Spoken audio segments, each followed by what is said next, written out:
The New England Patriots didn't just beat the Los Angeles Chargers on Sunday night.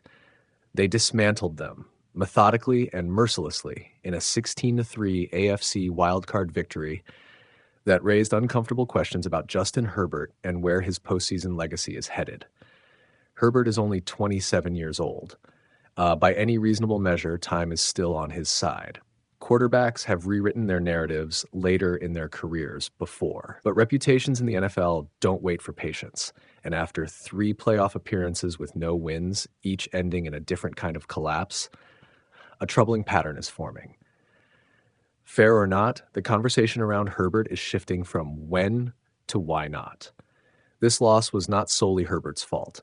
The Chargers' offensive line has been inconsistent all season.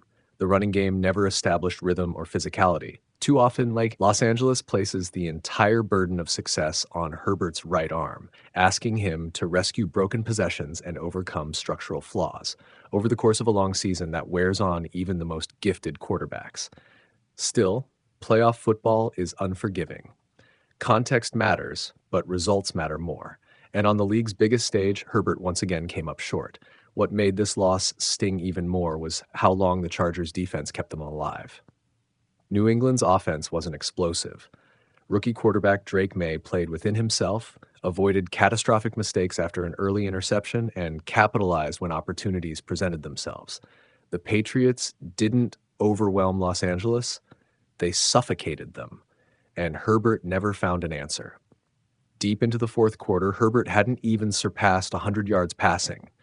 Against a Patriots defense that doesn't carry an intimidating reputation, that stat alone told the story of the night. The Chargers' offense looked stuck in neutral, unable to generate explosive plays, unable to sustain drives, and unable to threaten the end zone. Meanwhile, Maye did just enough. The Patriots' rookie quarterback delivered the game's defining offensive moment with a perfectly placed 28-yard touchdown pass to Hunter Henry midway through the fourth quarter. It wasn't flashy, but it was decisive.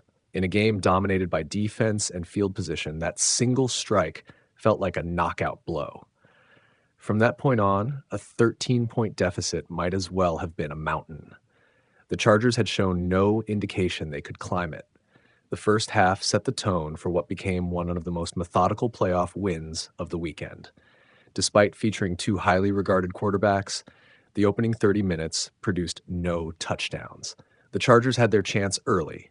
After intercepting Maye and setting up shop at the Patriots' 2-yard line, Los Angeles elected to go for it on 4th down.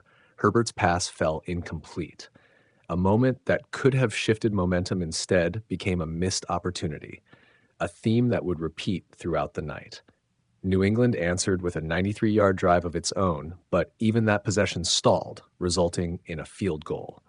The most explosive play of the half came not through the air, but on the ground.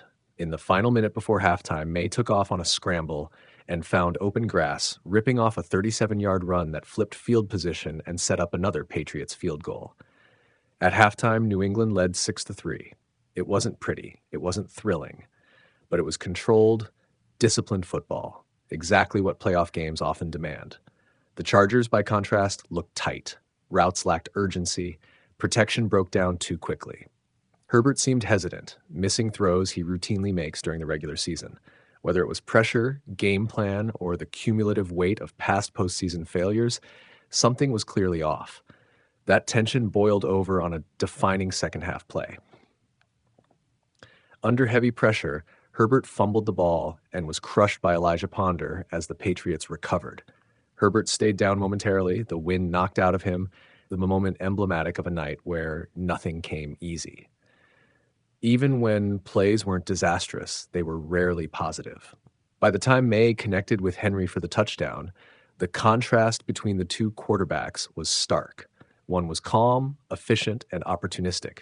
The other looked overwhelmed, searching for answers that never came. This wasn't Herbert's first playoff disappointment, and that's where the narrative grows louder. His postseason story began in stunning fashion.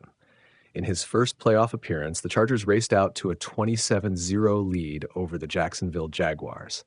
Then came one of the most infamous collapses in NFL playoff history, a 31-30 loss that instantly became part of Herbert's resume. even if it wasn't entirely his fault. Last season brought a different kind of failure. Against the Houston Texans, Herbert threw 4 interceptions in a 32-12 loss, a performance that raised eyebrows and planted early seeds of doubt. Sunday night was quieter, but perhaps more damning. There were no catastrophic interceptions, no wild momentum swings, just an offense that never functioned and a quarterback who couldn't elevate it when it mattered most. Across 3 playoff appearances, the common thread is unmistakable. Herbert has not played anywhere near his regular season standard in January. That reality doesn't erase his talent. It doesn't negate his arm strength, intelligence, or toughness. But in a league that judges quarterbacks by postseason success above all else, a blank playoff resume becomes increasingly difficult to ignore. The Patriots, meanwhile, advance without fanfare, but with confidence. They won't scare anyone with their offensive firepower, but their formula is clear: defense, discipline, and timely execution. Maye doesn't need to be spectacular. He just needs to avoid mistakes and trust the structure around him. Next week, New England will face the winner of Monday night's Texans-Steelers matchup, carrying momentum built on belief rather than hype. For the Chargers, the offseason arrives early once again, bringing familiar questions. How much more help does Herbert need? Can the offensive line be stabilized? Will the organization finally build a balanced offense that doesn't require superhero performances every week? The answers will shape Herbert's future and his legacy. There's no denying that Los Angeles should be back in the playoff mix next season. The roster is talented. The defense showed it can compete with elite units. With improved health and continued investment, the Chargers have the pieces to contend. But after Sunday night, one thing is clear. Justin Herbert has reached a point in his career where regular season excellence is no longer enough. He doesn't need style points. He doesn't need validation. He needs a playoff win. Until that happens, performances like this one will linger, not as a final verdict, but as a growing weight. And in the NFL, that weight only gets heavier with time. The New England Patriots didn't just beat the Los Angeles Chargers on Sunday night. They dismantled them methodically and mercilessly in a 16-3 AFC Wild Card victory that raised uncomfortable questions about Justin Herbert and where his postseason legacy is headed. Herbert is only 27 years old. By any reasonable measure, time is still on his side. Quarterbacks have rewritten their narratives later in their careers before, but reputations in the NFL don't wait for patience. And after 3 playoff appearances with no wins, each ending in a different kind of collapse, a troubling pattern is forming. Fair or not, the conversation around Herbert is shifting from when to why not. This loss was not solely Herbert's fault. The Chargers' offensive line has been inconsistent all season. The running game never established rhythm or physicality. Too often, Los Angeles places the entire burden of success on Herbert's right arm, asking him to rescue broken possessions and overcome structural flaws. Over the course of a long season, that wears on even the most gifted quarterbacks. Still, playoff football is unforgiving. Context matters, but results matter more. And on the league's biggest stage, Herbert once again came up short. What made this loss sting even more